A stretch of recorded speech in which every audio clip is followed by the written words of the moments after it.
CM बनने के लिए रातों रात उद्धव ठाकरे बीजेपी से गठबंधन तोड़कर सेक्युलर बन गए और अब कोशिश है कि असदुद्दीन ओवैसी के साथ गठबंधन कर लिया जाए ताकि विधानसभा चुनाव में ज्यादा से ज्यादा सीटें मिलें और उद्धव ठाकरे जोड़ तोड़ कर फिर से सीएम बन जाएं। मतलब कि उद्धव ठाकरे और ओवैसी एक साथ चुनाव लड़ने की तैयारी कर रहे हैं।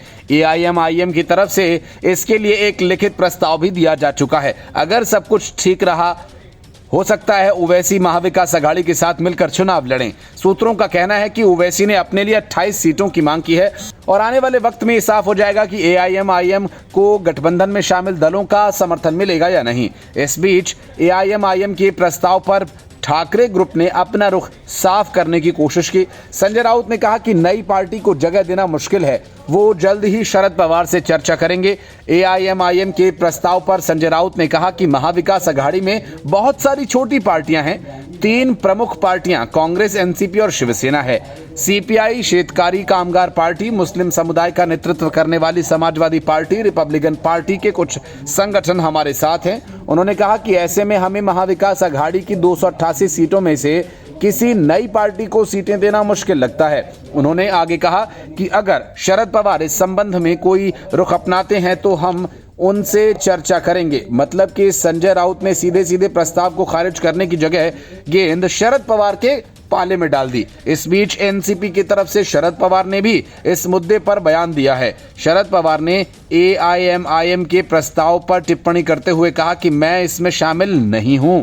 एआईएमआईएम के प्रस्ताव के बारे में मुझे जानकारी नहीं है। मेरी पार्टी के लिए ये काम जयंत पाटिल देख रहे हैं। उन्हें क्या प्रस्ताव दिया गया इसकी मुझे जानकारी नहीं है। उन्होंने कहा कि एमवीए में शामिल घटक दल सीट शेयरिंग पर चर्चा कर रहे। एमआईएम ने महाविकास अघाड़ी में शामिल होने का लिखित प्रस्ताव दिया है और प्रस्ताव के साथ 28 सीटों की सूची सौंपी गई है। 10 सितंबर को यह प्रस्ताव रखने के बाद एमआईएम के प्रदेश प्रमुख इम्तियाज जलील की महाविकास अघाड़ी के नेताओं के साथ 2 सकारात्मक बैठकें होने की खबर है। एमआईएम ने ये लिखित प्रस्ताव उद्धव ठाकरे को छोड़ कांग्रेस, एनसीपी प्रमुखों को भेजा।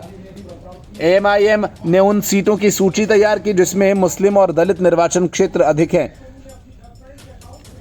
मतलब साफ है, करीब 1 महीने से ओवैसी की पार्टी कांग्रेस और शरद पवार के बीच खिचड़ी पक रही है और अब वक्त नतीजा आपके सामने है। किसी को आश्चर्य नहीं होना चाहिए कि अगर ओवैसी भी महाविकास अघाड़ी में शामिल हो जाए, लेकिन जितनी सीटें वे मांग रहे हैं उतनी तो नहीं मिलने वाली, लेकिन 5-7 सीटें ओवैसी को दी जा सकती है। सूत्रों का कहना है कि फिलहाल बातचीत सीटों को लेकर चल रही है। इसके लिए कुछ सीटों की कुर्बानी कांग्रेस और शरद पवार दोनों देने को तैयार हो सकते हैं।